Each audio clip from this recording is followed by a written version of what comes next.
Silence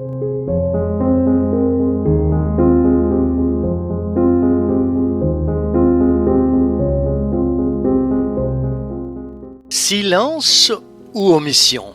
Quel est votre choix? Ce programme a été enregistré à l'origine par Ricardo Melo de l'Institut Namasté le 10 août 2017. Les audios sont préparés par des volontaires de la Pilule de l'Évangile.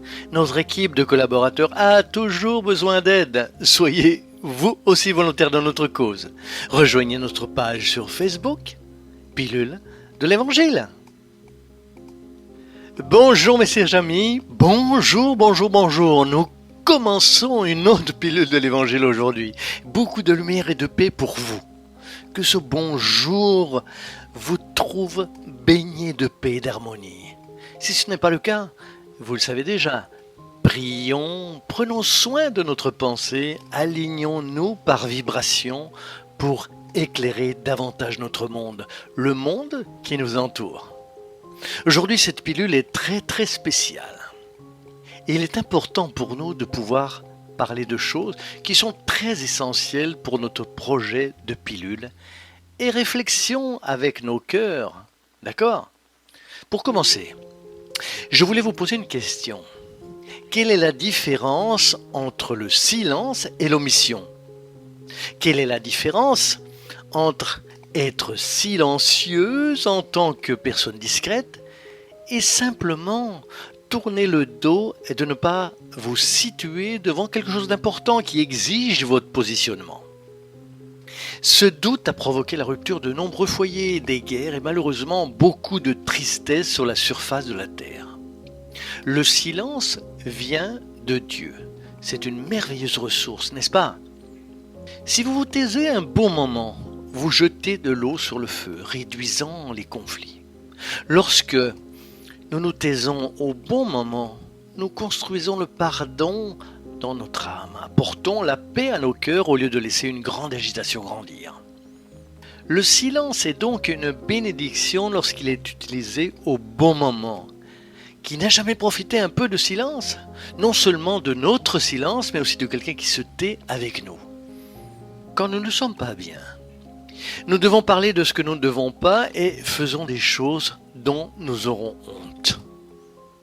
Soudain, une âme noble devant nous se tait au lieu de rebondir, au lieu de ramener le conflit. C'est ce que nous avons déjà dit ici. Le silence vient de Dieu. L'omission vient des hommes. C'est très différent. Dans l'omission, la personne n'est pas silencieuse parce qu'elle est préoccupée du monde qui l'entoure, de la famille ou de la communauté. Elle le fait pour son confort. L'omission vous fait taire dans les mauvaises situations pour que vous n'ayez pas à vous impliquer parce que vous êtes paresseux. C'est le père et la mère silencieuse avec leur fils qui est en train de faire des erreurs pour ne pas savoir dire non et recueilleront les fruits négatifs à l'avenir. C'est la société qui se tait face aux idées fausses pour ne pas devoir s'engager.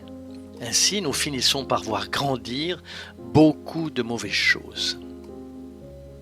Jésus n'est pas resté silencieux devant les erreurs humaines. Les grands maîtres spirituels se sont toujours positionnés dans différentes situations que nous avons dans la vie qui nous conduit au déséquilibre en nous souvenant des enseignements du Christ. Donc, dans ce merveilleux jour, je laisse une invitation très affectueuse pour vous. Réfléchissez. Avez-vous gardé le silence ou avez-vous été une personne manquante?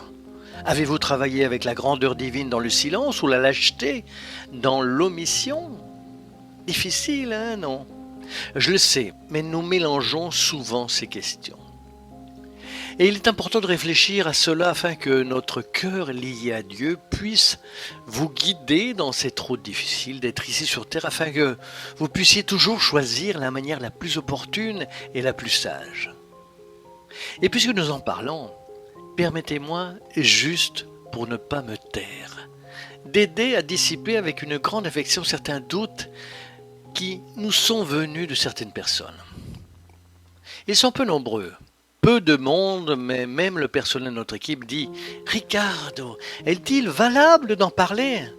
Je dis « Je pense que oui, parce que je respecte tout le monde, tant les gens qui comprennent notre proposition et l'adoptent, que ceux qui, pour une raison quelconque, ne la comprennent pas. Parce que chacun a le droit de se positionner. J'essaie toujours d'apprendre de l'opinion de chacun, car ce n'est pas que le Christ a enseigné. Nous devons toujours être ouverts. Mais il y a des petites confusions que certaines personnes sont en train de faire et que nous pouvons clarifier ici. Et j'espère que je peux clarifier en évitant exactement l'omission en travaillant avec la clarification. Que se passe-t-il ? Beaucoup de nouvelles personnes viennent maintenant pour écouter la pilule. Donc, vous qui êtes arrivé maintenant et recevez cette pilule, vous voyez déjà ce projet dans ce support, dans ce format. Le projet se déroule dans plus d'une centaine de pays. Nous avons des gens de religions différentes qui comprennent que la pilule n'est pas d'une religion. C'est une pilule spirituelle. Elle parle au cœur humain. C'est ça la proposition. Parce que le but n'est certainement pas de promouvoir Ricardo, pas Jean, pas Pierre, mais l'évangile du Christ. Toujours. Emmenez-le partout. Et beaucoup sont avec nous depuis le début lorsque la première pilule a commencé. D'ailleurs, en parlant de cela, aujourd'hui elle est quotidienne et Dieu merci a atteint ce volume de cœur. Je me souviens qu'au début, l'idée était de faire une pilule par semaine. Et regardez maintenant, voyez comment les choses se sont améliorées, ont grandi. Donc, ce que je veux dire, c'est ceci. Beaucoup de gens deviennent parfois tristes et exigeants. Des gens de diverses religions, voulant que la pilule de l'évangile parle davantage de leur religion. Mais je ne peux pas faire cela, veuillez me comprendre.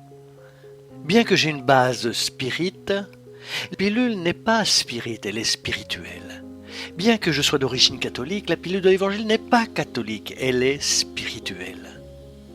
Bien que j'ai un fondement évangélique, la pilule de l'évangile n'est pas évangélique, elle vient de l'évangile.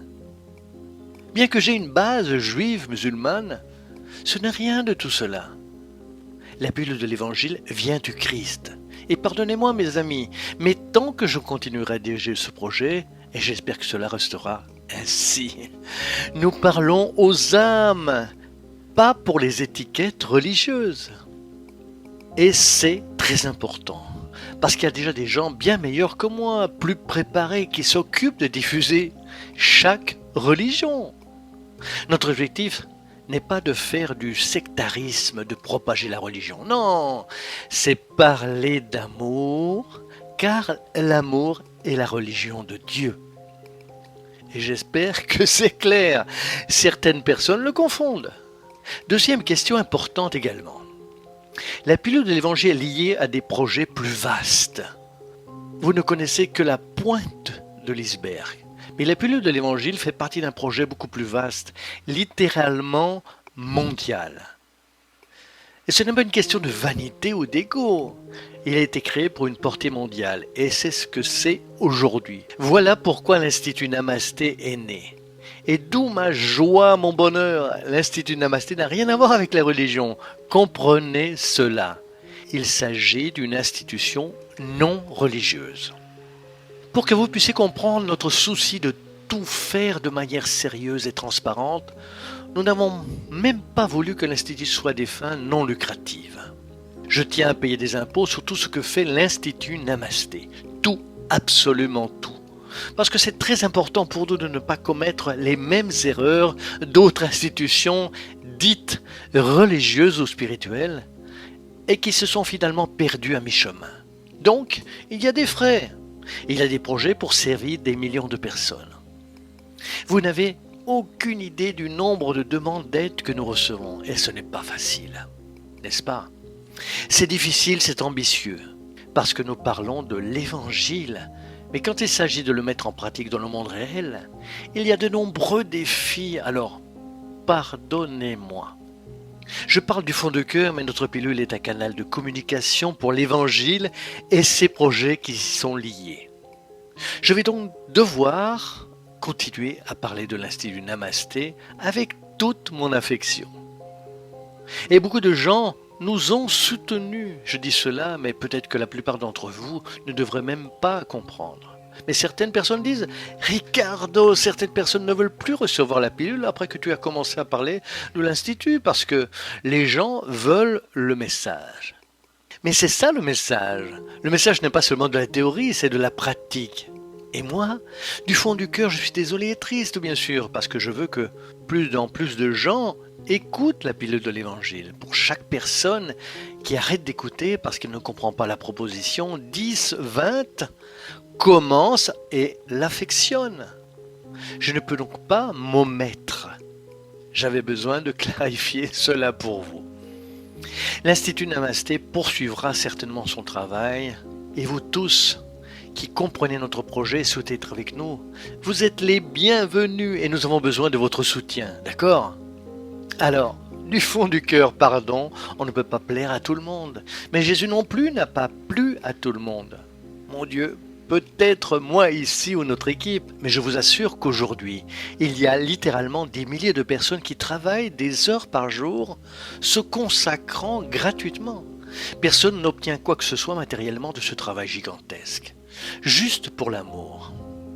Nous vous demandons donc votre compréhension et votre prière. Toutes les suggestions seront toujours les bienvenues, bien sûr. Il serait plus facile pour moi de m'omettre. Non. Nous recevons et nous accueillons, mais nous devons filtrer. Comme Jésus l'a dit, écoutez tout et retenez ce qui est bon. Nous devons avoir du bon sens. Troisième et dernière précision que je voulais apporter. Je m'excuse pour cette pilule d'aujourd'hui un peu plus longue. Vous devez comprendre que la fonction de la pilule n'est pas d'être un instrument d'auto-assistance où vous entendez le bon message de motivation, puis abandonnez et partez. Non, non, non. Notre but est de transformer les âmes, de sensibiliser l'âme. Notre travail n'est pas de remplacer votre religion, jamais, au grand jamais, ou remplacer votre mode de vie. La pilule de l'Évangile est un réveil. C'est ce que la spiritualité nous a demandé lorsque nous avons créé ce projet. Et je suis sûr qu'il a grandi à cause de cela. C'est un réveil aimant avec des tendresses de votre lumière afin que chacun de nous puisse se rappeler qui nous sommes. Ainsi, en écoutant la pilule, il ne sert à rien d'être simplement à la maison, enfermé dans votre quotidien, en répétant les mêmes choses. Non, nous devons aller plus loin.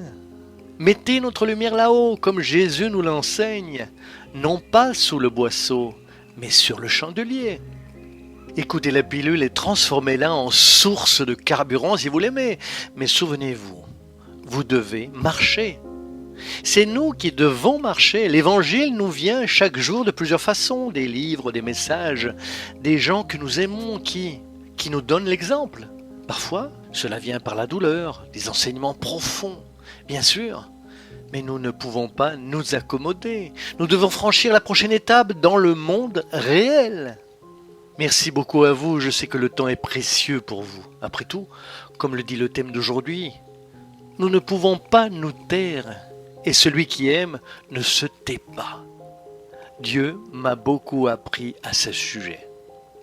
Et vous pouvez être sûr que j'ai appris à aimer chacun de vous, même sans vous connaître, pour la gratitude de recevoir et de répandre nos pilules avec tant de gens.